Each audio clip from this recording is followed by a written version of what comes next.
Thanks for stopping in at the Down the Road Show podcast, brought to you by the Murdoch Worldwide Entertainment Network on both the Chronicles of Comic Con channel and Down the Road Show channel on YouTube. You're also listening to this audio podcast wherever it's available, sponsored by Everyday Natural Products.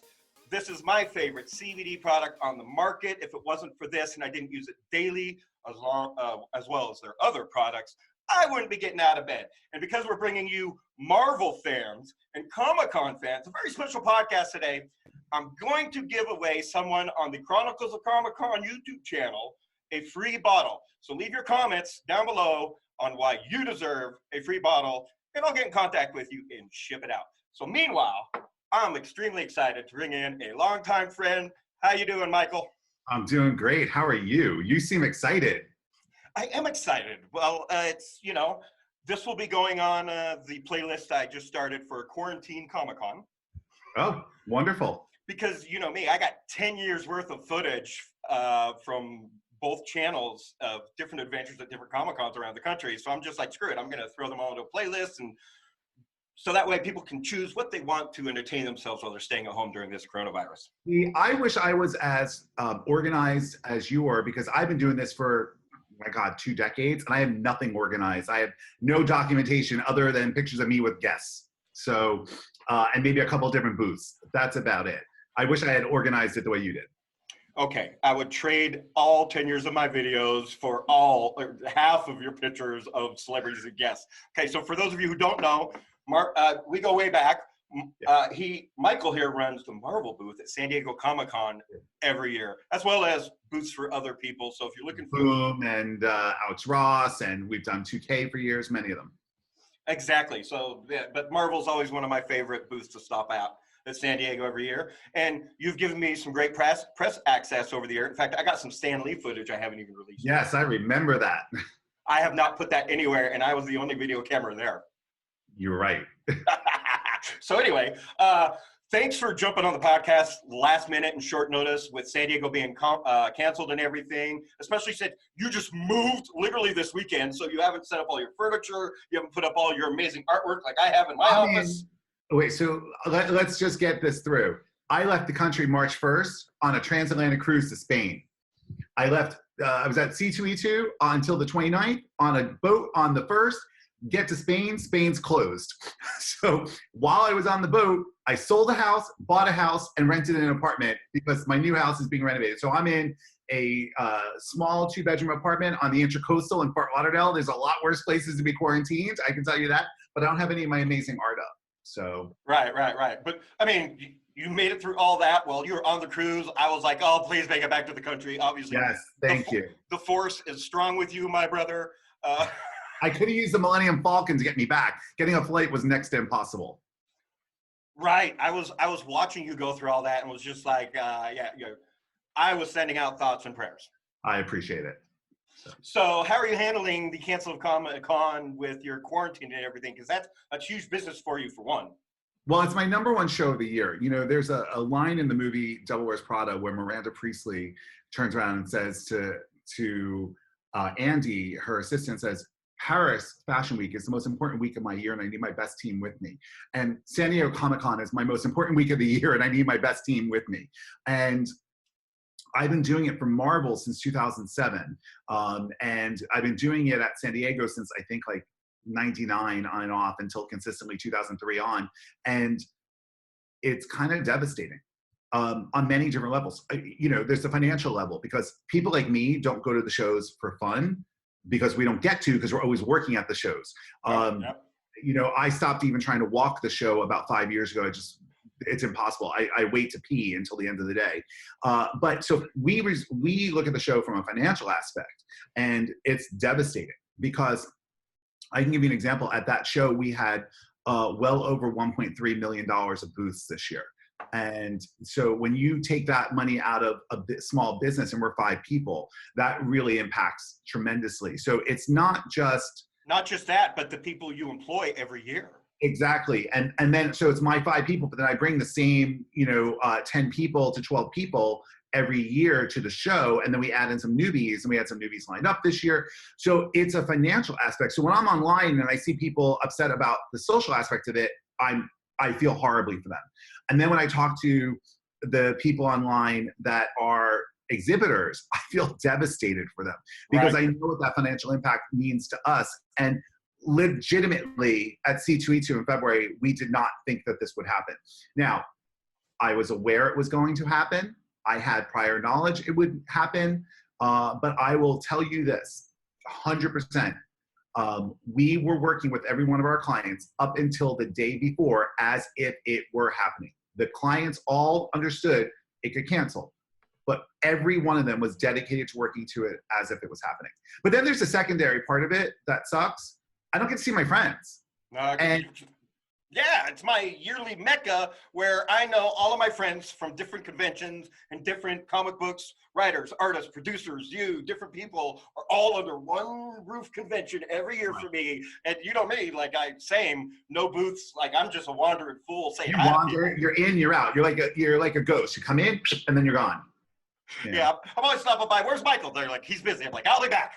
Yes, and then you're gone. And I'm like, wait, no, he's good. We can get him over here. That's fine. He's got press privilege with me. It's sad because of the friendships. I'm very lucky, and I know you've been there at the end of the days most times. Like, I'm the marketing guy, right? I design. So what I do at Marvel, and you and your team work harder than any. Sorry, all my other friends with booths out there. You guys work harder to put on a spectacle for the fans at San Diego Comic Con than any other booth out there. And it's like when there's not even celebrities there. You know how it is. Sometimes you just can't get past a booth because they're doing celebrity signings. Your guys' booth is always like that. Do you remember 2000, I think it was 2014, we had the cast of Avengers Age of Ultron on stage, and people literally pass out in the booth. And I got a call from Comic Con going, Michael, I hope you understand, you're on stage, I can see you. But there's people on the ground. You need to do something. So we're the marketing agency for Marvel, but a lot of people don't recognize that. They think we are Marvel because we have been doing it for so long. And I love that because we have the Marvel people and then we have the Promo 360 team there, and we just mesh together. But at the end of the night, we are sitting there signing autographs and taking pictures with people. And I'm a marketing dude, but we get to meet the people and get to love them. And there's this family of people that we see every year. Their kids are in wheelchairs. One of them passed away a couple of years ago, Chris. And Mandy's in a wheelchair now. And when Chris passed away, we put a big placard up for him saying, "This spot reserved for Chris." We get to meet these people and become friends with them, and then with quite a few of them, become family with them. So not being able to see that is like missing your family reunion this year. That's what I feel. But and that speaks worlds about your professionalism and what you do is the way you do handle the disabled in a chaotic arena as San Diego Comic Con and especially the Marvel fandom booths. While you're doing those kinds of signings, it's quite a beautiful thing to watch. Thank you. Yeah, Marvel is very big on making sure that everybody has the same experience no matter what. And we, as the agency, have tried to foster that along with them because we're the ones who interact with the fans more than anybody because we're on the show floor running it. So our philosophy is, I don't care if you're an embryo, I don't care if you're on your deathbed, I don't care if you're able-bodied or disabled-bodied. You will have the same experience while you are on our 50 by 70 foot of carpet. And it's the red carpet because if you're on the red carpet, you're good. But if you're on the gray carpet, you got to keep walking. But security hates me. Security hates me. Yeah. We actually hired a security guy from San Diego to come. Well, not security, but floor manager, Chris, to come work for us last year. So it's like, you've been helping us for so many years. Just come. Let me pay you. Come on board. But it's great because we try to work with the able-bodied and the disabled-bodied exactly the same. And you never know if somebody has a disability because it could be, they can look physically fine, and you never know if they have a disability. So you just treat everybody, look at you. I was not disabled 3 years ago, the last time I was hanging out with you at Comic Con. Right. That's when all of this started, and you never know. And what you're saying, it actually speaks volumes about what a marvelous promoter you are, that people think you work for Marvel and that Marvel themselves have had you do this for so many years. Yes. I think it speaks to the longevity of our relationship with the brand, that we love the brand. I mean, look, I'm at home and I'm wearing a Thor shirt from the group, from the show. This is from 2016. It's one of our show shirts.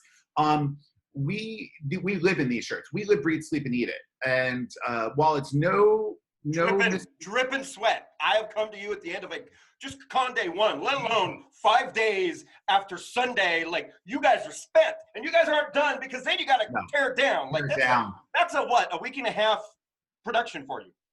No, well, it's just 10 days physically. Yeah, 10 days physically there. And then we're 3 days in advance at the warehouse, packing and checking every single piece for all the clients. And then typically after we're done tearing down on Monday afternoon, we go back to the warehouse to unload everything and catalog everything. So it's a lot of work that goes into it.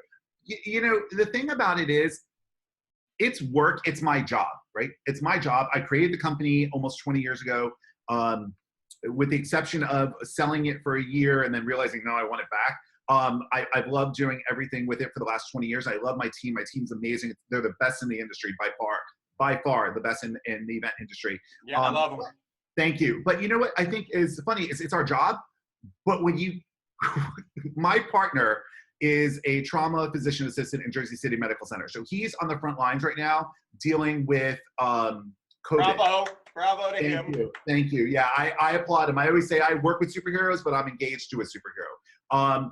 But you know, Keith flies back and forth from Florida to Jersey every week, and he's in the ICU 24 hours a day doing, you know, renal lines because going into kidney failure and stuff. So it's really rough, and his job is really stressful.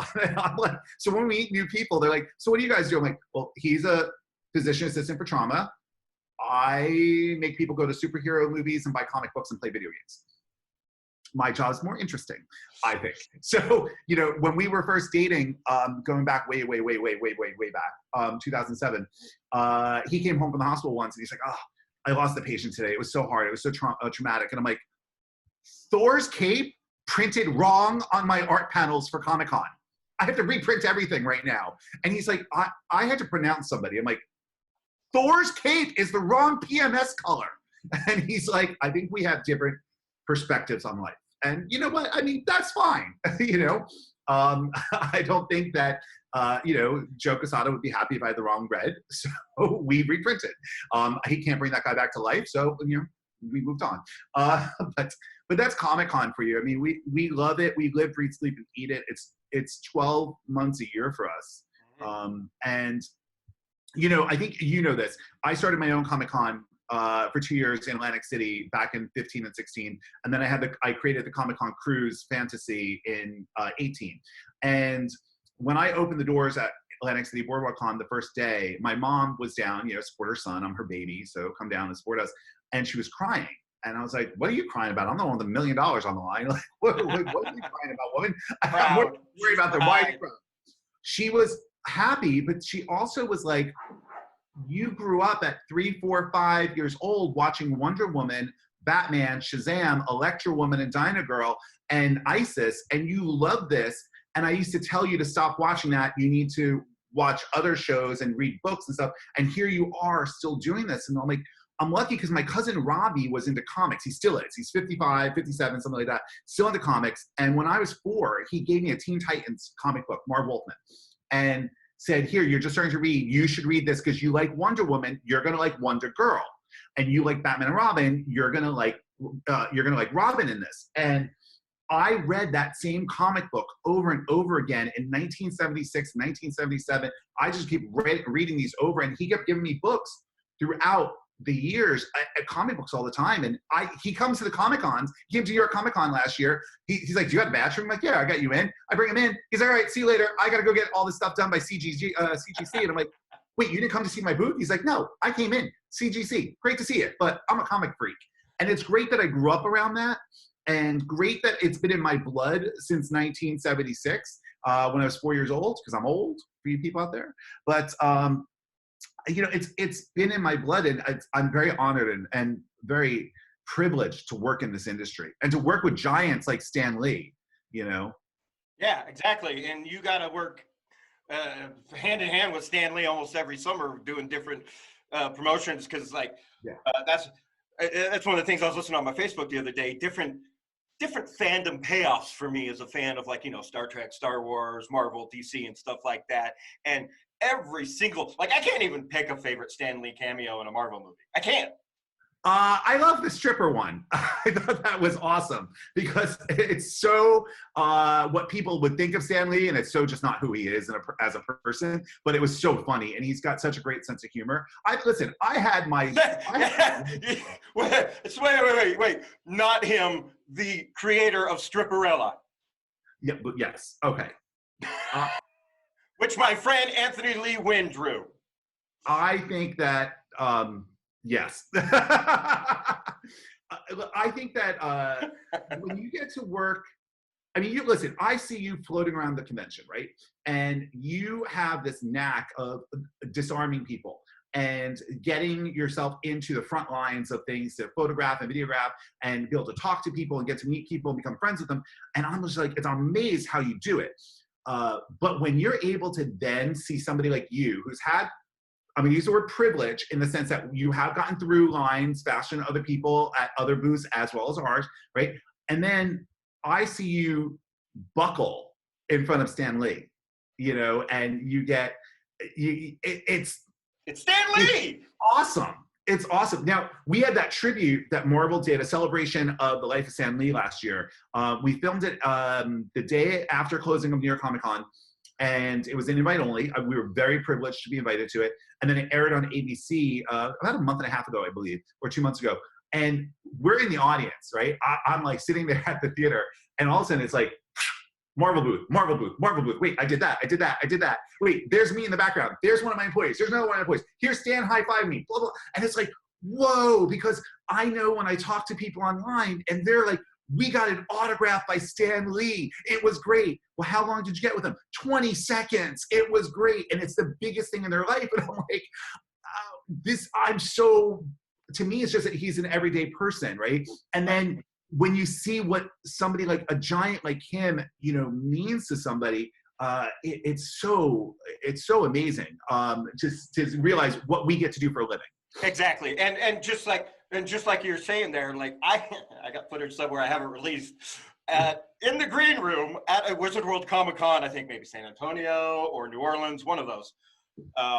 And he's taking a nap because it was literally in his contract where he gets like a 1 a.m. nap with like an empty green room. And I was just in there. I just happened to be there getting coffee because, like you said, I've been lucky with some of my privileges over the years. And but yeah, and you've met so many of the Marvel people and had them like, what's one of your favorite like Marvel moments there at the Marvel booth in San Diego?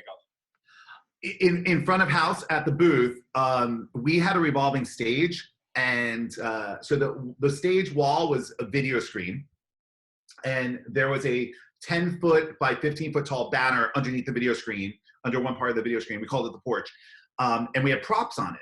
But the audience didn't realize that it revolved. And we were doing the signing for Age of Ultron, and it was Age of Ultron, and we clicked the clicker to make it revolve, and the stage slowly revolves, and you just see Sam Jackson, you know, you see Chris Evans and Chris Hemsworth and Mark and, you know, and Jeremy, and all these people come out, and then, you know, it's on YouTube, you look it up, and the audience went wild, and I'm introducing them all because that was my job, and I'm getting to introduce them all. And in the green room, 3 minutes prior, I was trying to get them to calm down. Everyone's talking to each other. I'm trying to get them to calm down. And Chris Hemsworth comes over and puts his hands on my shoulders and doesn't know I'm injured at the time, but puts his hands on my shoulders. And he's like, everybody listen to Michael. And I'm like, you're killing me, but don't stop touching me. But it was great because he's so genuinely happy and wants to help everybody. And then we get them on stage, and they're, you know, Sam Jackson's at the end of the stage sitting next to Kobe Smulders, and we had to tell him, don't drop any MS, don't curse, it's a family show. And he was biting his tongue to not do it, and he was just so happy to be there. And then you know, we had Lou Ferrigno storm the stage because he wanted to go see Mark Ruffalo, and it was just chaos, and the people passed out in the audience, and I just sat there and went, this is amazing. I'm gonna get my ass handed to me by CCI after this, but I'm going to be good because Legendary weekend, yeah. Well, legendary. that's the thing people don't understand. Like, you're having to warn Sam because you're already having conversations with these people backstage for like a good 20 minutes or half an hour while they're getting the celebrities to your booth. So you're already getting to know them on a personal level with their personalities before they even reach the stage. Can I tell you a quick Robert Downey Jr. story? You can tell me all the motherfucking Marvel stories you want. So 2007, it was the first year Marvel had their own booth. They had always been like in somebody else's booth, like a corner of like Activision or something like that. So we did our booth. It was a 50 by 50 booth. Marvel had hired me. They had seen me do the Rise of Silver Surfer game for 2K Games at New York Comic Con. And the guy who was in charge of it at the time, John Jokes, walked over and he goes, "This is a great booth. Whose booth is this?" I'm like, "Well, this is 2K Games."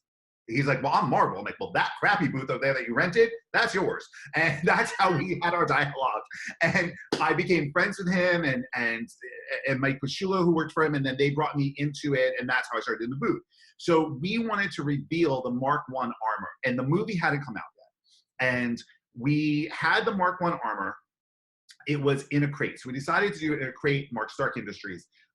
Originally, they wanted us to suspend it in the ceiling and then lower it down with a kabuki drape around it and then drop the kabuki drape and have it revealed. And I was like,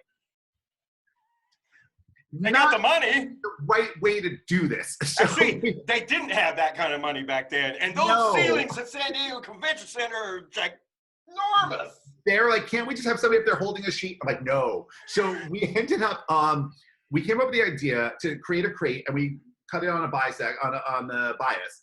And we did this unveiling where we pulled the crate apart on the corner, and there is this Mark I armor on a lit platform, and people were passing out. It was phenomenal. We had Robert and we had John Favreau there, but to get Robert to the booth, nobody thought about this. They're like, "How do we get him in?" And I'm like, "He's going to be at the loading dock by security." Now, back then, they dropped you off all the way by Hall H. Okay, and we're Hall C. And that's a real long walk. So we get a call, exactly. It's like 30 miles down there. That's just rude.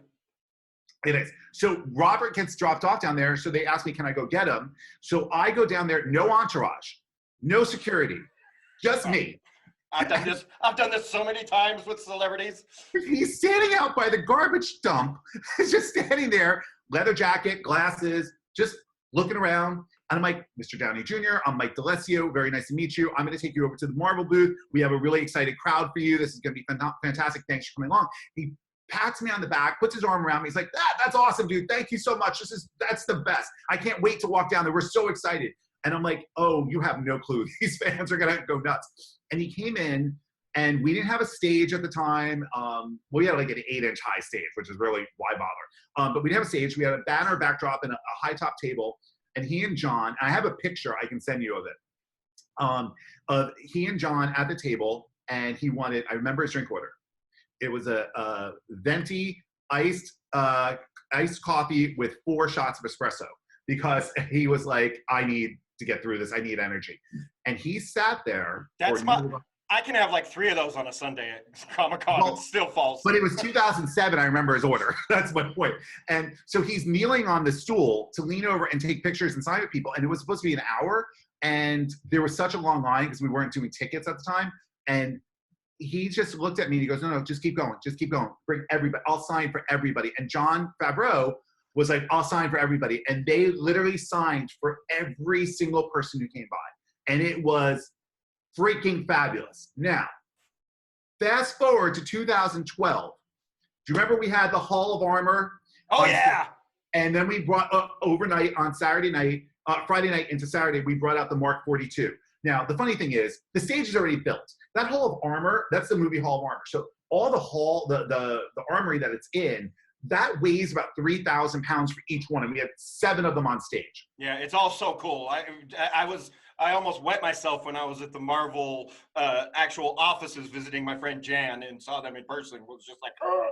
Yeah, well, I almost wet myself having to make that. So, so here we are, Friday night, we have to, because we know Robert's coming the next day, but nobody knows Robert's coming. So we have to pull the stage apart without having those collapse to be able to get this revolving. We like revolves. to get this revolving base for the Mark 42, which was freaking beautiful. It's the best suit we've ever done.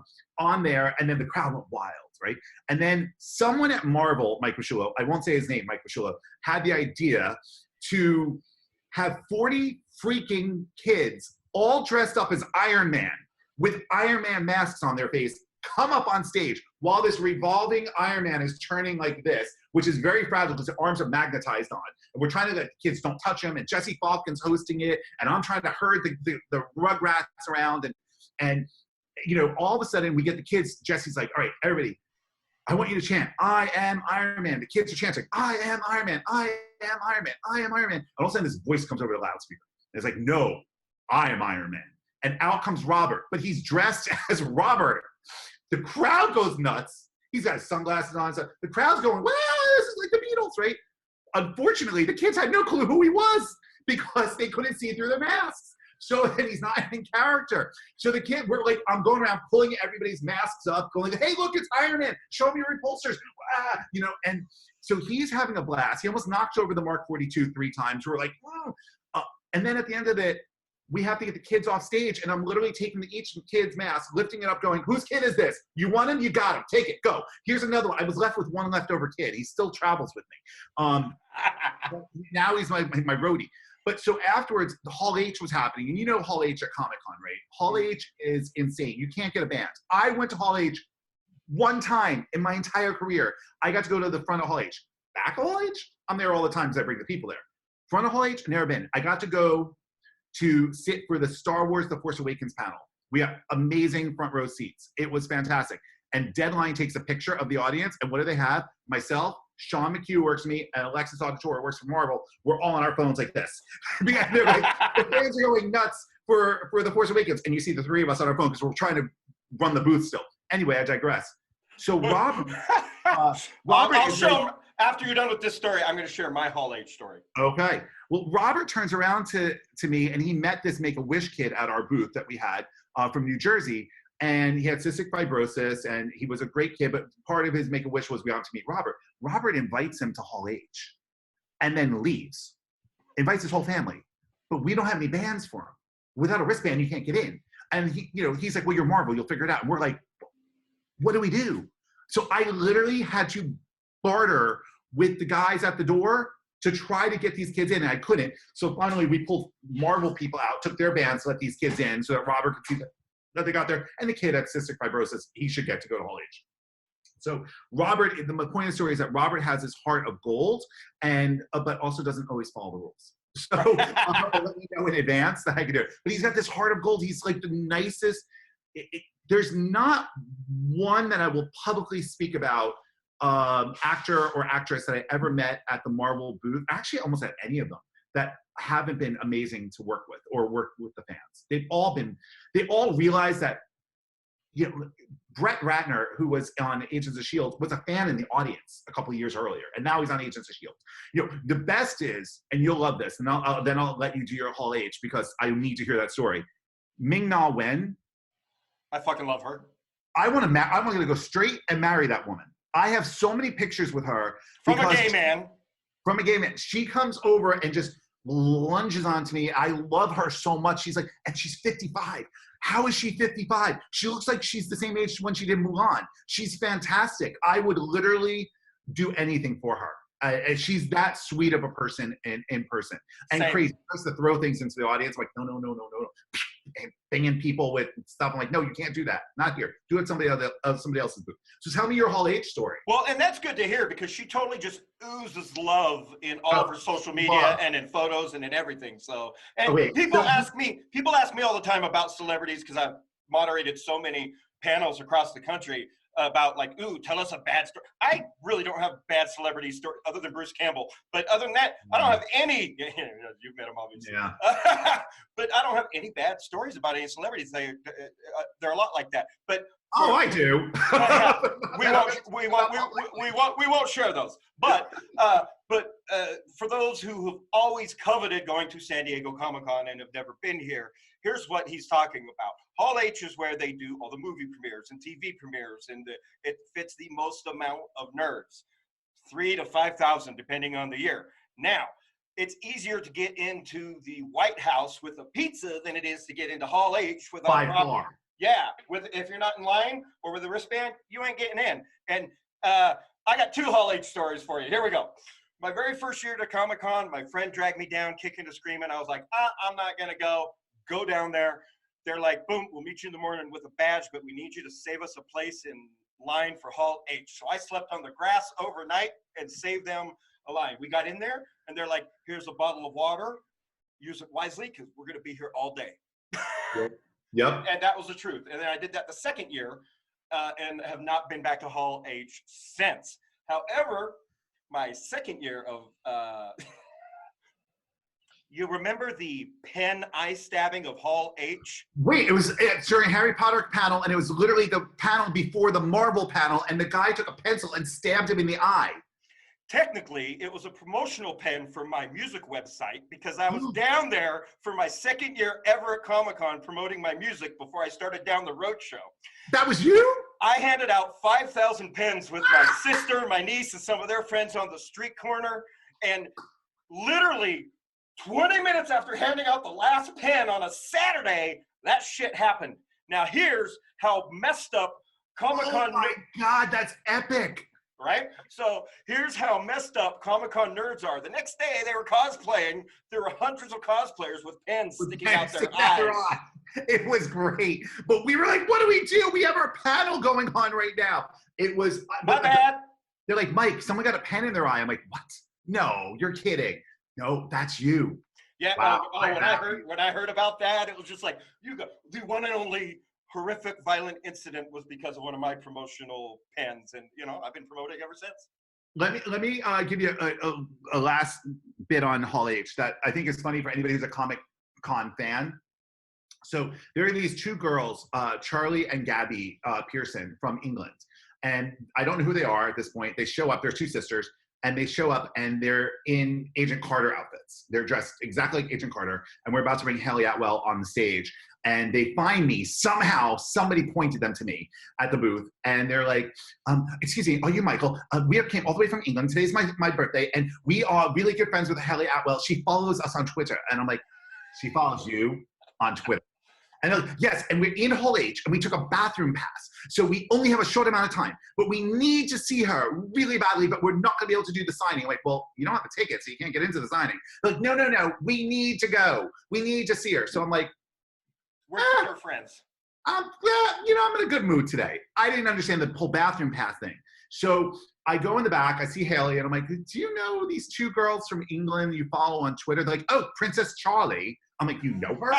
Like, bring her back here. So I bring them back. They're crying, she's crying, everyone's crying, I'm crying because I've lost control, and I have to get Haley on stage. So I bring them up on stage, Haley brings them up, they start signing, and all of a sudden, all these Agent Carters come, because this girl, Beth from Australia, brought everybody from Agent Carter, dressed up as Agent Carter, and their outfits come, and I'm like trying to find where these 2 girls are, Charlie and Gabby, and they're like, oh no, we're going back to Hall H, see you, and I'm like, okay. I didn't realize that you get a bathroom pass, and you can only leave to go to the bathroom when a panel is going on. And if you don't get back before the panel is finished, you're not allowed back in and you lose the rest of the day. So you can only go during the panel on, so you're gonna miss a panel. So they had to run back there. And later in the day, we've got, I think it was Chris Hemsworth on stage, signing something. I don't know, I've had that giant on stage so many times, I love him dearly. He's not, when I tell you sexy, yeah.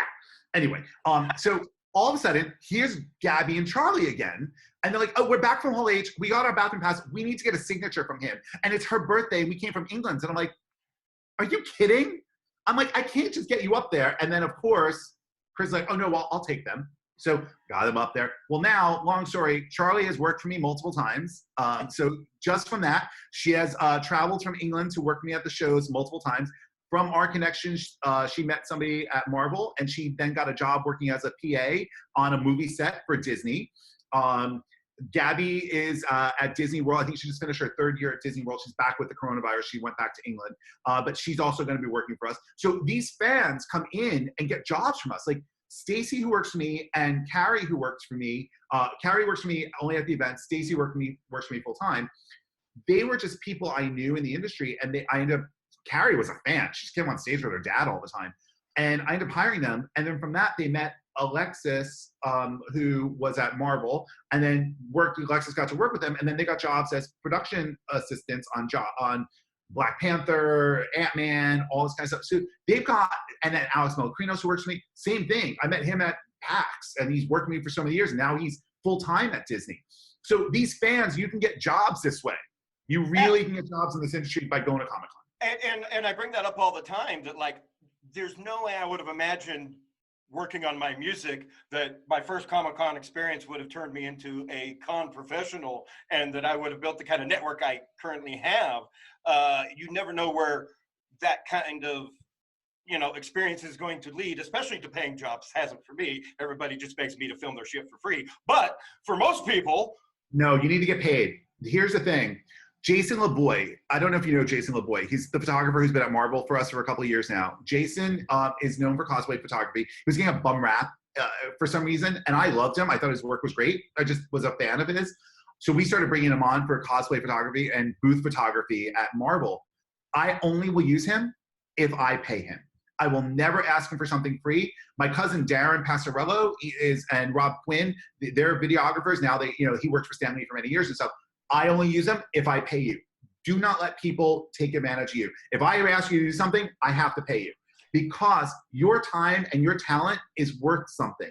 And we need to be able to make sure that people like you who have the talent to do it, just because you know me, I don't get to use my friendship as that leverage. I need to be, I mean, you're paying me $5,000 just to do this show today. So, I mean, there you go. So, but I mean, I think it's all about making sure you are covered and paid for. And I'll kick you in the ass if I find out that you're doing shit for free, because you shouldn't do. You're way too talented. Well, yeah, you can go back at 10 years worth of videos, and some of those videos will argue otherwise. Well, you get better as you age. Like your beard has gotten longer during COVID. Yes, so. but that's also important advice for any creators out there that are going to Comic-Cons and thinking, ooh, I'm going to get business just like that. First of all, don't work for exposure in any kind of medium ever. What's some good advice you have out there for the con industry, people that are just trying to jump in there and get out there and network and get themselves seen? Oh, that is probably the number one question I'm asked. So. Oh, well then skip it. Fuck it. No, I'm just kidding. Go ahead. If you want to get into this industry as an artist or a writer, you need to walk Artist Alley and look at every single person's table and look at what good, bad, or indifferent, or fantastic. You need to look at every single person's table. You need to see what other people are doing so that you can find a way to gauge your level of work and talk to other people and engage yourself with them so that you can say, I've got a connection with them. You know, I always tout Mark Brooks and Adi Granov because I think they're fantastic. And then you got Riley Brown is another really great example of this. You go up and talk to any of these people, right? And they're top Marvel artists. They'll sit there and stop what they're doing and they'll talk to you because they know you're interested in art and they want to help you out. Oh, just like Marv Wolfman, all those big creators that went at their booth in Artist Alley are nothing but gracious, especially to up-and-coming artists if you have a portfolio to share them. Obviously, it's on their time because they're busy on the weekend, but they are very gracious with their time and opinion. Gail Simone, who I bow to, Yes. I love Gail Simone. Shout out, Gail. I love you so much. Shout out, Gail Simone. Please, we need you on the podcast soon. Oh, I'll do an intro for you if you don't know her personally. I do know her personally. That's why I'm saying this. Gail so I'm a Wonder Woman freak, right? I live for Wonder Woman. When Gail wrote it, she wrote me in as a character for a couple of issues, and I got drawn into it, and I was like, I was so honored. I was crying. She was crying. Her husband was crying. Everybody was crying while she's telling me. It was fantastic. But Gail just recently put up online, I think like right at the beginning, I can see. Yeah, I got the bottom of Wonder Woman there. Yes. Sorry, Star Wars went in the middle and Teenage Mutant Ninjas on the bottom, and they just didn't fit in frame, but they're representing, and you always got to separate Batman and Superman on opposite sides so they don't get in fights over Wonder Woman. Oh, I would get in a fight. Never mind. But Gail Simone just put her scripts up online. And so that you can understand how to script a comic book. She's doing like personal tutorials right now for people. Almost like master classes. Yeah, it's the coolest thing ever for anyone who's always wanted to be a comic book writer. And I don't know if you know this, I'm sure you do, but I don't know if the listeners know this. Gail was a hairdresser who was a comic fan. I You did didn't not know know. that? No, I did Oh, not no, know she's that. a very talented hairdresser. And she wanted to get into this industry, and she ended up slowly breaking her way into it. And she never forgets her roots, pun intended. She never forgets her roots and where she came from. And she's just an absolute sweetheart. But you got to go talk. You love that? Come on. That was the best gay pun ever. I'm sorry. You know I I owned love a that hair shit. salon for a long time. Trust me, I can make these comments. But anyway, you need to go talk to Riley. You need to talk to Gail. You need to go talk to Aaron Lopresti or Mark or Adi or any of these people. Go up and talk to them. Art Adams, fantastic. Talk to Joyce Chin. I love Joyce Chin. She's a sweetheart. I got on the. By the way, you need to. I just uploaded a. Do you know Damien Portier? Of course. Okay, so I've recorded 2 different diversity panels that he's done at different conventions, and I did one at Big Wow where she was at with him with a bunch of other great comic book artists and writers that you know, and literally some lady in the audience started piping up being like, you need to let her talk, and she just shut her up immediately. It was like, excuse me, I'm a strong woman, I talk for myself. I've been up here talking plenty. I don't know what you've been watching. That's Joyce. That's completely Joyce. But go talk to them because they'll help you break into it. Now, to answer your question again, the other things I would say if you're breaking in, if you go to the Comic Con, you want to break in, and you don't want to be an artist, you don't want to be a writer, but let's say you want to be somebody like me who is a marketing guy but designs the booth. So we actually design the booth, then we fabricate the booth, we build the booth, and then we run the booth, and then we tear it down. So we do all of that, right? We do all the video work with them. And there's a lot of booths out there, and you can't do them all. No, but I have done, the most I've ever done at a show was 9 at San Diego, and that was during the recession, and I was like, I need the money, so let's do it. I'll never do 9 again. Last year we had 7, and that was a lot, and I got a lot of gray hair from it. But what you need to do is you need to come up and volunteer to work at conventions like PAX or the smaller mom and pop conventions, the independent conventions. Pay your dues. Pay your dues. It's very rare that somebody, Charlie and Gabby would be the exceptions, who come up and like, I want to work for you. And they do, so, and it's just because they were so personable and I fell in love with them and I'm like, I want to adopt you. But you need to pay your dues. Like Stacy, who works for me, she won't even talk to somebody. I could recommend somebody, say, Stacy, I want to hire this person for this show. She will say no. Do they have the event experience? We need them to pay their dues because we all paid our dues. So that's really what I would recommend you do is volunteer as much as you can. For that, don't worry about getting paid. Just come in and volunteer. And even if you're in line control, show me you did this and you're not a fanboy. Well, and to back up your point, that's my friend Jonathan, who worked for Wizard World for a number of years, started out as a volunteer. And to back up what you're saying, people out there, look, if you want to end up with a paying gig, volunteer is a great way to start, but you got to be a good volunteer. You can't just show up one day and then disappear with your volunteer badge. That's not how this works. One year at Chicago Wizard World, they lost like 23 volunteers on a Saturday, and all of a sudden they were understaffed, and that's when I stopped having booths because I came back to my booth and it was a freaking mess. But it's rough. Reed Pop does it really well with having their enforcers, which is their volunteer staff. And now I think they're paid because legally they have to be paid minimum wage.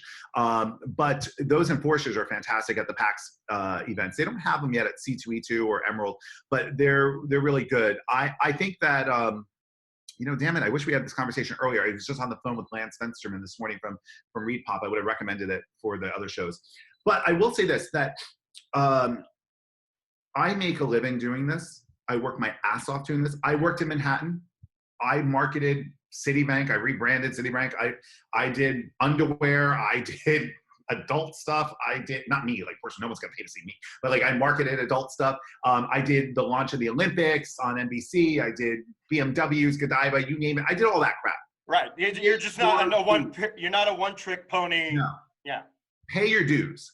Pay your dues. And when I started my company, I was working, I just finished launching, I launched the first ever camera phone, the Sony Ericsson T68i, and there's still video of it online.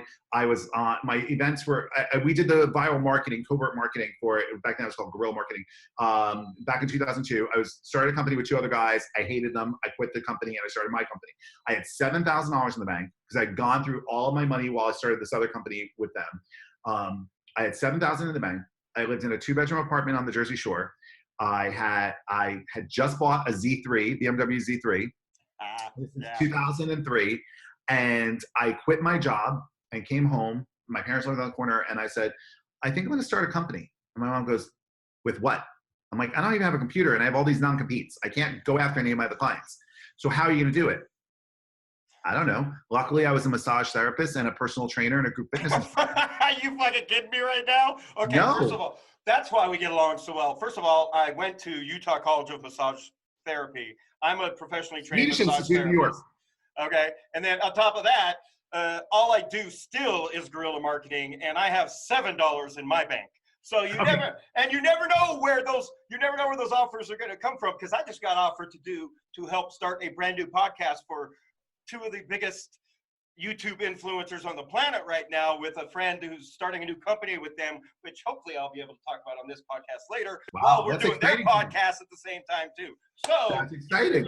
You never know what opportunities are coming. I believe in MSO, multiple sources, MSIs, and multiple sources of income. Okay, so I read a book on it years ago in the 90s, and so I always had my personal training. I taught at Workout Worlds in New Jersey. I taught at multiple of them, and and the Atlantic Club, which Bruce Springsteen used to work out there. So I'd teach in a class. He'd be walking by, looking to see what asses are up in the air while we're doing butts and guts and stuff like that. He was a riot. He was a perv. But anyway, did he work out in jeans? Because like he's always in jeans. It's the boss. No, you know, he's in shorts, and you don't want to see Bruce Springsteen in shorts. It's just not. It's just.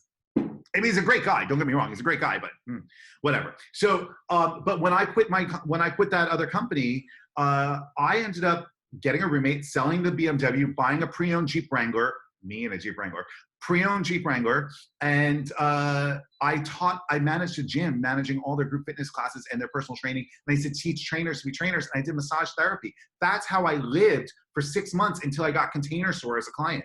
And you know, I mean, I had Container Store for 15 years. You literally have to be dedicated to this. I had no other, I ate at my mom's house. I had Italian dinner every night.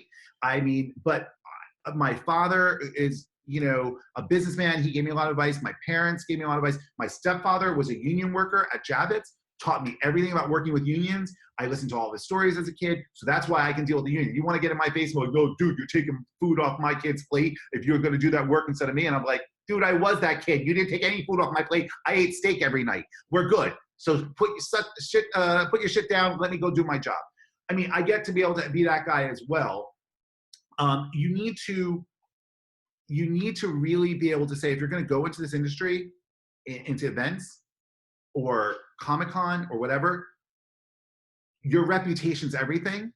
Who you know is everything. Who you engage with and how you engage with people, and being able to balance a budget and know that $7 has to last you for a very long time is not easy to do. And I worked multiple jobs, and people look at me and they say, okay, well, you're successful and you get to see all these clients, you know, these actors and actresses, you go to red carpets and yeah, I'm working. I'm there as work. I mean, when we're at the red carpet and I'm coming live to you from the red carpet, while they're seeing the movie, 90% of the time, I'm now breaking the shit down, going to set up the after party. You know, like, I mean, that's just what it is. You're not on vacation. No, but I also have a level of success, and I recognize that, and people can see that, but they don't see the amount of work, and that I still work multiple jobs. I still do multiple things. Yeah, and you're absolutely right, because, like, look, to quote the best person who ever gave me entertainment industry advice, Damien Portier again, he said to me, Casey, do you know who doesn't make it in the entertainment industry? The ones who quit. Because you'll never make it if you quit. And like you said about your reputation, like I take my reputation and my network serious. I don't give out a celebrity or network phone number or contact ever. And if they're a professional grip or lighter or one of my director friends, you're not getting access to them unless I know this is a legitimate paid gig and you have actually worked out a legitimate budget, especially having enough budget for post work in your editing, people. Exactly. You're 100% right. You have to treat it successfully. In this, like you said, in this phone, I have so many people's numbers. So many celebrities' numbers. And a picture of your dog. Or and my picture of my dog. He just passed away. So, but I would never ever betray that, because that's how you keep your business coming back to you. People know that look, we all have fun stories. Well, look, and the con circuit's small. Word gets around. Well, the con circuit's ridiculously small, because it's, again, I'm going to go back to Devil Wears Prada, when Andy's trying to tell Miranda that, she's being double-crossed, and she's like, oh, you thought I didn't know. Oh, I've known for a long time. So, like, when people think, oh, Mike didn't know that. Oh, no, I've known. I've been aware. I'm just not bothered by it, and I'm taking steps to protect myself. There's ways to... Nerds talk. Nerds talk, and if you've been a good nerd, a good little nerd, and you are somebody who has done right by people and not backstab people or bad talk to people, well, I think then people have respect for you, and that is your reputation. Once you break this reputation in this industry, you're screwed. Right. No. And look, I was called by a very specific person that I had to block on Facebook because they were attacking me in my own comments, that works for a very high-powered, huge, mega Fox company that I won't mention their names, Fox. And he was going around calling me a used car salesman at San Diego Comic Con. Now, this was the same summer I went broke, because I had multiple artists, writers, and even a few strangers hit me up for representation. And I started booking them for cons and promoting artists' art and doing all that. And I went broke because, as a representative, you know what 10% of zero is? That's easy math. Yeah, that's easy math. And so if you have introverted artists that can't make a simple phone call for a paying gig, nobody gets paid. So I went broke that summer, but I let water off a duck's back. You can call me a used car salesman. But there's another summer next year. Yeah, well, because the more passionate I am about something, the faster and more animated I talk. That's just the way I am, used car salesman or not. You're not a used car salesman. You're actually, I think, very passionate about our industry and about what you love. And there's something to be said for that, because... And I love promoting my friends. I want to see all of my friends successful. Well, why wouldn't you want your friends to be successful? I'm never jealous of my friends. People think, oh, you're jealous of this or you're jealous. I'm not jealous of anybody, because if you're successful, then I'm happy for you. If you're down, I want to help make you successful. Right now, we're slow. We're not really working right now, right? I have been fielding phone calls nonstop for the last 3 weeks, trying to help people figure out how to make their way through this. And as I was saying to you right before we got on camera, I want to do something next week where I can just invite people to Zoom and I can give them advice, or other people can give advice to how to get through this COVID situation in our industry, how to make this through. And what do I get out of that? I don't get anything. I'm burning my time on it. But if we can help people, why not? I mean, it's not as fun and exciting. Your viewers and radio listeners might tune this off because of this, but all three of them.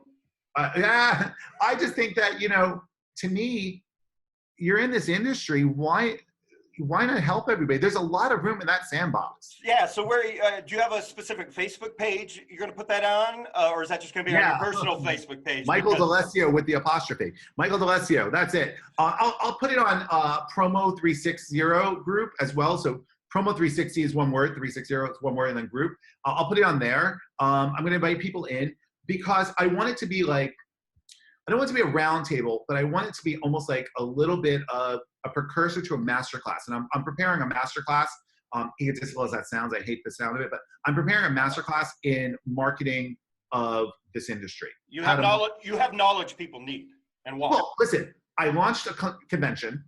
I launched the only ever successfully done Comic Con at sea, fantasy. I've been in this industry over 2 decades. I have a reputation for being long-lived with clients. Boom for 7 years, Marvel for 13 or 14 years. I was at, 2K for 7 years.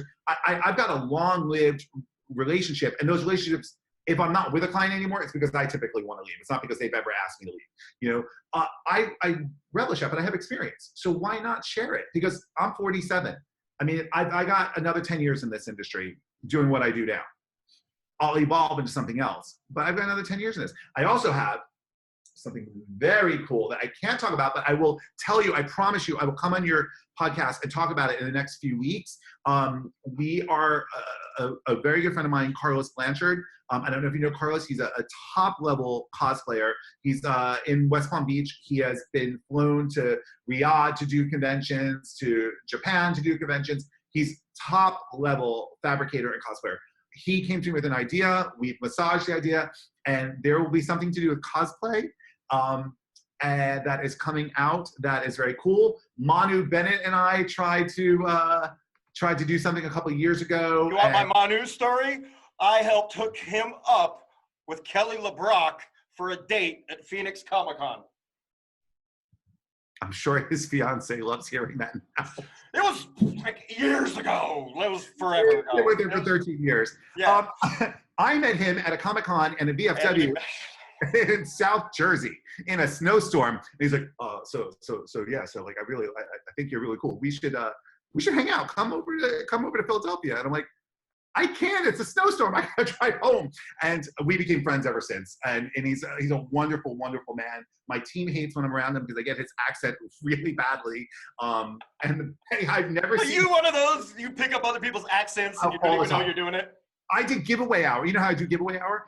I had just done a photo shoot with him. We were launching something called Miss Cosplay USA, which we decided not to launch it, but we were trying to launch this. We did this press tour, and I was with him for like an hour, and I ran back to the booth to do giveaway hour, and I came on stage. I did the entire giveaway hour with a Maori New Zealand accent. And my team was dying laughing. I could not shake it. Could not shake it at all. Have you been to New Zealand? I have not. I was supposed to go last month. Everyone needs to. Everybody needs to go to New Zealand. It's one of my favorite places I've ever been on the planet. I love it to death. That's where I got this ink right here. That's awesome. From a local chieftain who even put his local tribe like stuff in me. So I'm part of it. I don't have any arms anymore, so I'm not showing you my tattoos. So we were supposed to, Keith and I were scheduled to go to Australia and New Zealand on a 14-day cruise in February and March of this year. But we canceled it at the last minute when we did the transatlantic to Spain because I had spinal surgery and I can't fly that long. So I can barely even travel to the store at the moment. Yeah, that's why. Like the cruise went out of Fort Lauderdale. We live in Fort Lauderdale. It was 10 minutes to the cruise port, so it was great. And the flights home sucked. But yeah, so I mean, listen, Manu is.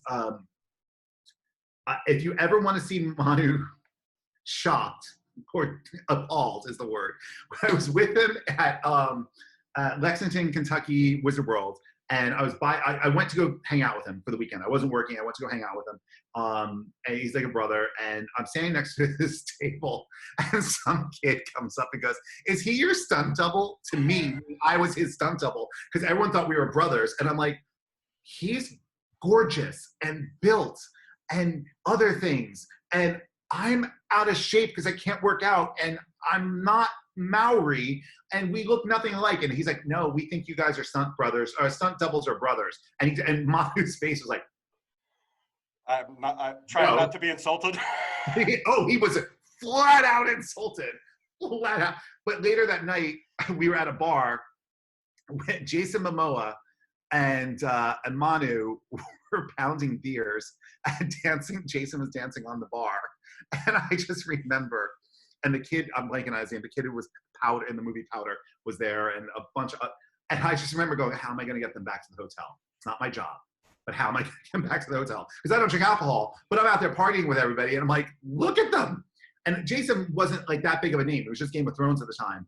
And it hadn't been released that he was going to be doing Aquaman. And I was just like, this guy's a beast. What the hell am I going to do with this? And sure enough, I helped get him off the bar. And I watched him stumble back to the hotel elevator. And now look at him. He's like one of the biggest stars in the world. I got some weird. Super sweet guy. Super sweet guy. Some of my favorite stories that I don't tell on the podcast, but I tell when I'm hanging out with friends because they're just like, you've been through some weird stuff, are always in bars after Comic Cons. Like once Comic Con's done for the night and it's midnight and everybody's hammered. Like, and speaking of Wizard World, because like I got footage of Colin Cunningham in a bar in the VIP section doing magic tricks for the other celebrities, right?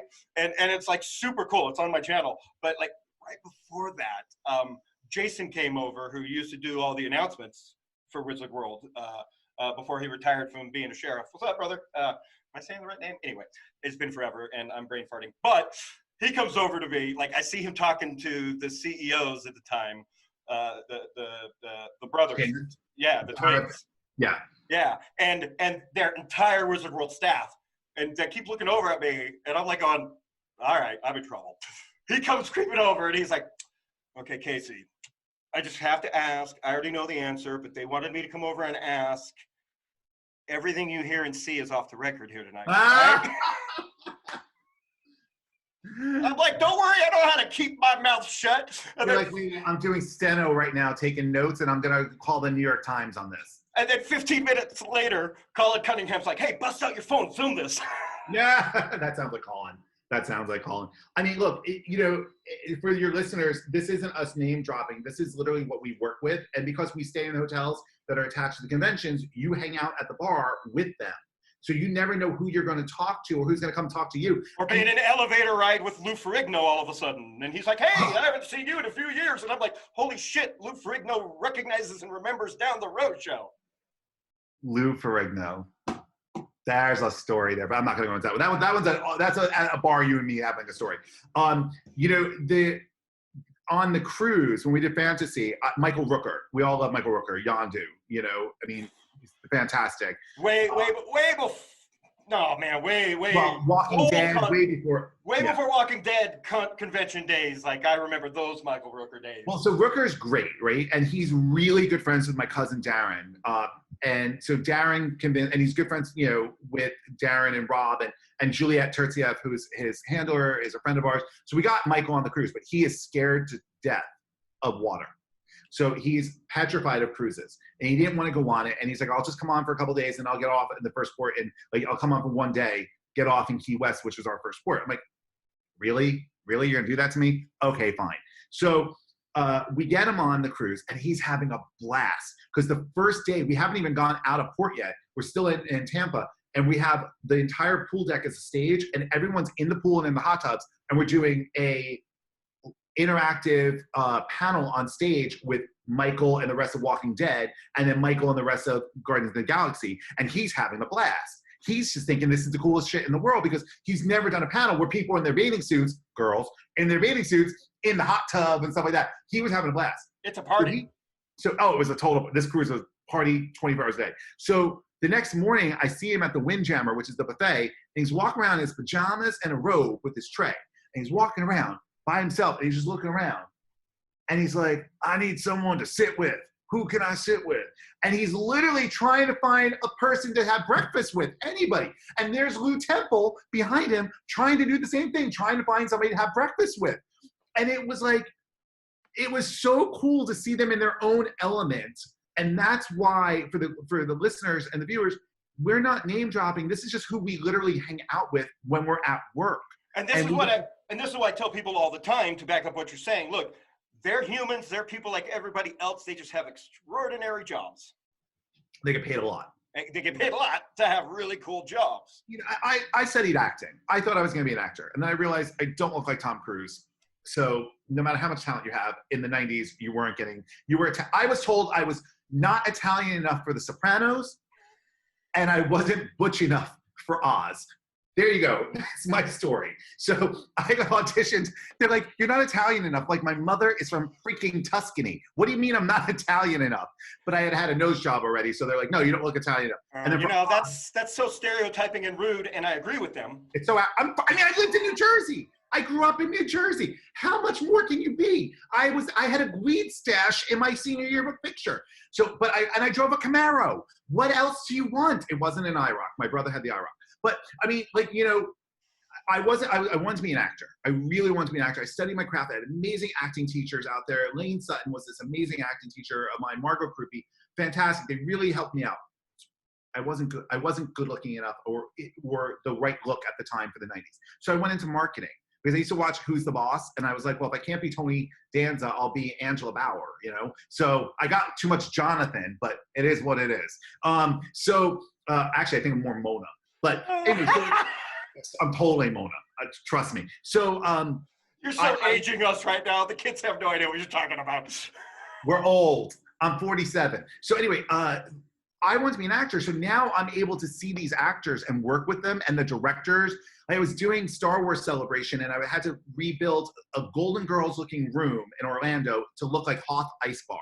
And Joe Johnston was on our stage at San Diego signing for Captain America, the First Avenger. And he directed the Hoth scenes for Empire Strikes Back. So I happened to mention to him what I was doing while he's signing on stage. And he goes, oh, let me tell you what type of lighting to use for this. You want to use this color can with this gel and blah, blah. And he's like, this is how we did it. And I'm like, I'm just making a move. Yeah. Thank you. Let's make it screen accurate. Exactly. Well, and George Lucas walked into the space at Star Wars Celebration and went, who did this? And I'm like, and he goes, brilliant. I was like, oh, you don't need to pay me. That's awesome. You don't need to pay me. It was fantastic. You could tell brilliant. Exactly. And Carrie came in and she loved it. Anthony came in and bitched about everything, but whatever. So I miss Carrie. I miss Carrie. I only had a few run-ins with her, but like you just don't forget them. It was great. She told me I had a nice butt, so I was happy. That's a good white boy. Well, I could talk to you for probably 5 hours. Let's save something for the next podcast. Sure. Let's get to my favorite little wrap-up section of the show. Okay. Who's your favorite superhero? Wonder Woman. Why?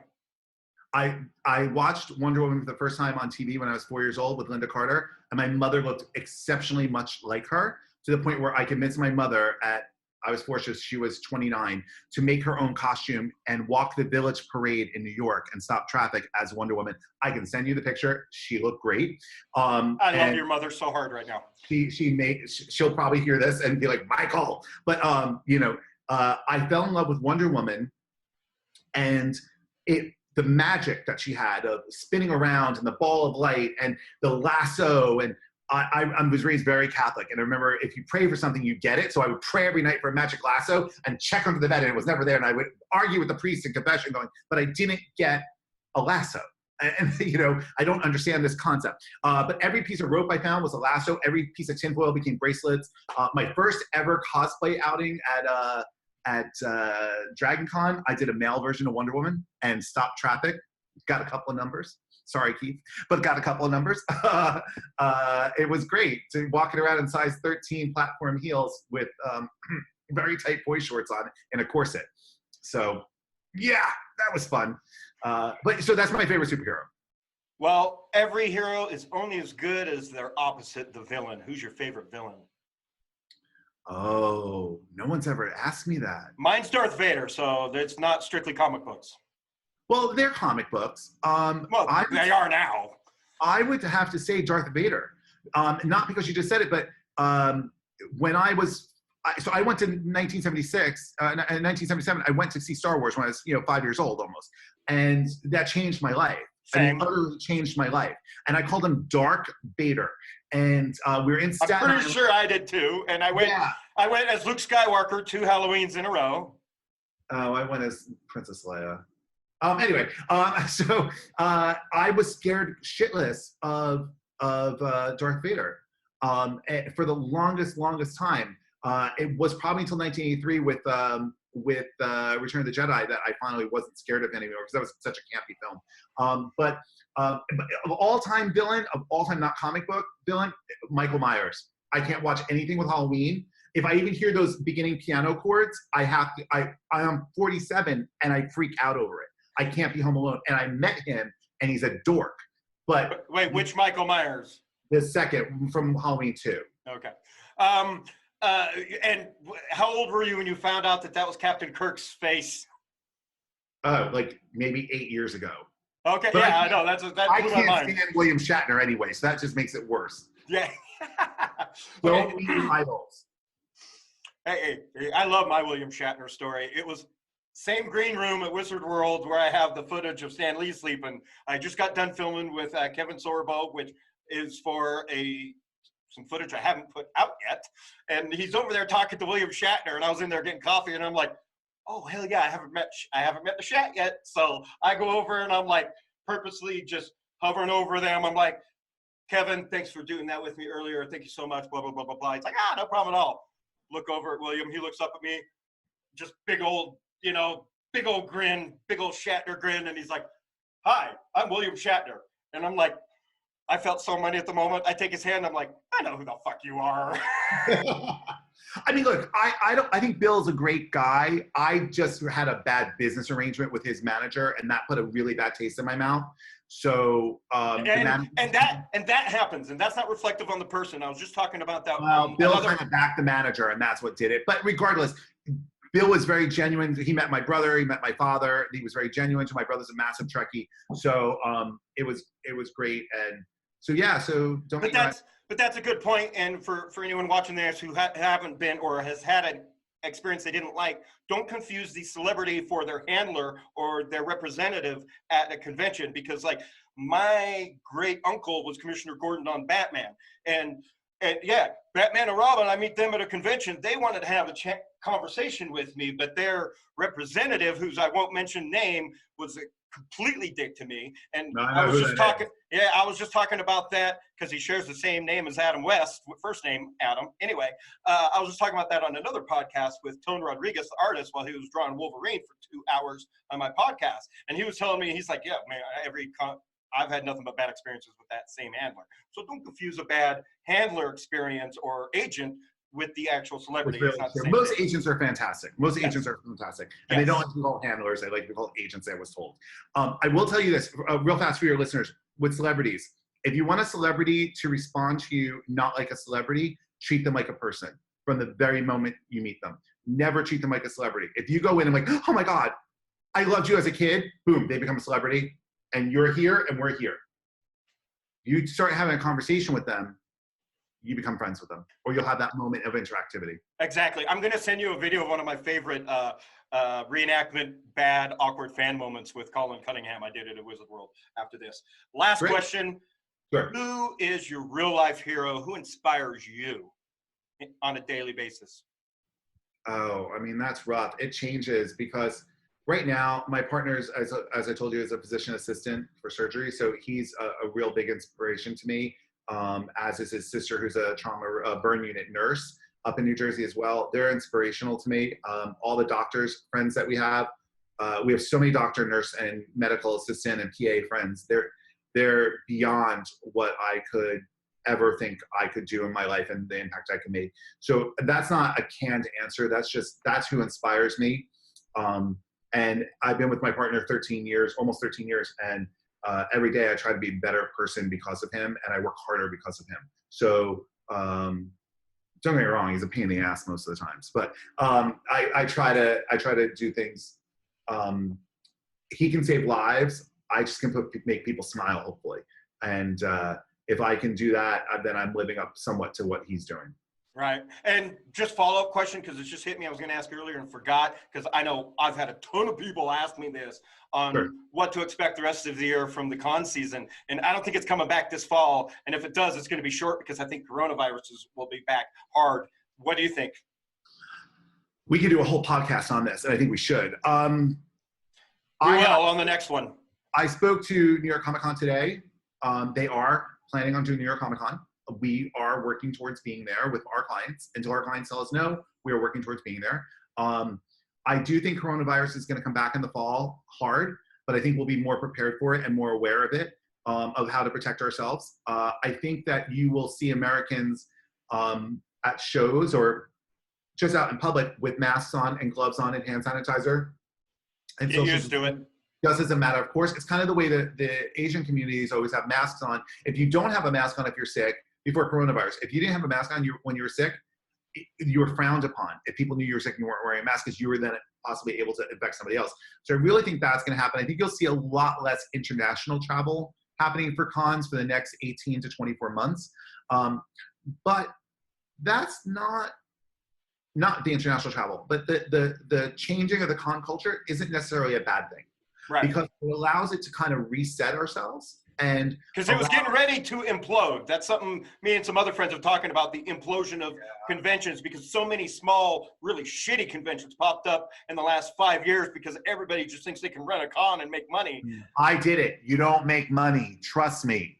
I still have debt to the tune of $250,000 I'm paying for ACDC. So because somebody canceled, Stanley. But anyway, so I would say that the culture, if it happens in the fall, which I'm praying it does, because that's how our businesses survive, and all the mom and pop and the 10 by 10s and the 10 by 20s that are there, that's how they survive. So we really do need to have it come back. I think that it will come back. I think it won't come back at the vengeance it is now, because I have some people, Bill, who works for me, who you know, bald guy, Bill is like, oh, New York's gonna be a clusterfuck because everybody's gonna want to be in there. And I'm like, no, I think that everybody's going to want to advertise or have a space there, but not everybody's going to necessarily come there because New York's such a hotbed. So I don't think people will travel. It'll be the local tri-state area or quad state area. So I think that there'll be, I can tell you for a fact, it will not be what it was last year. I can tell you for a fact, just because our whole livelihood worldwide changed. This isn't something that happened just in America or North America. It's worldwide. So you're not going to see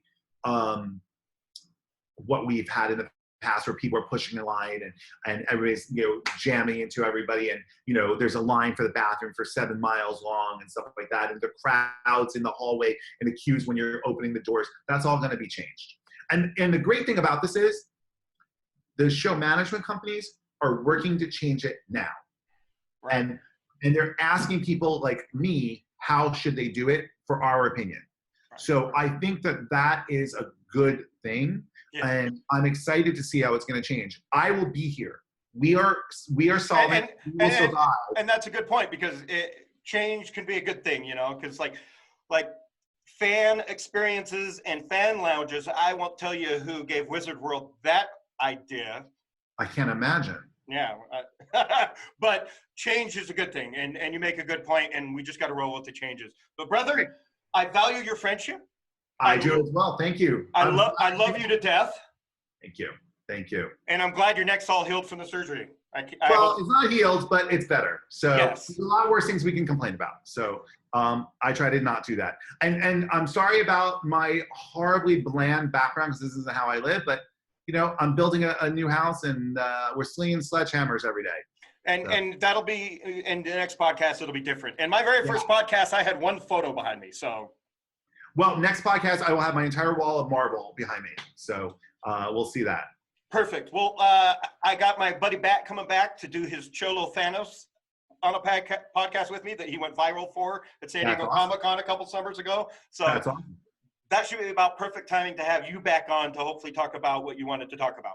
Yes, I think so, and I'll bring Carlos on with that, and we'll be able to do maybe some announcements. So let's plan that one a little more ahead, so that way we can have a few more people come on to help you with those announcements. Sure. And I can't wait to help you with your little Zoom project coming up. So look for that from Michael. Check him out on all of his social media, and hopefully you'll be seeing them next summer at a Marvel booth near you at San Diego Comic Con. But until then, come say hi.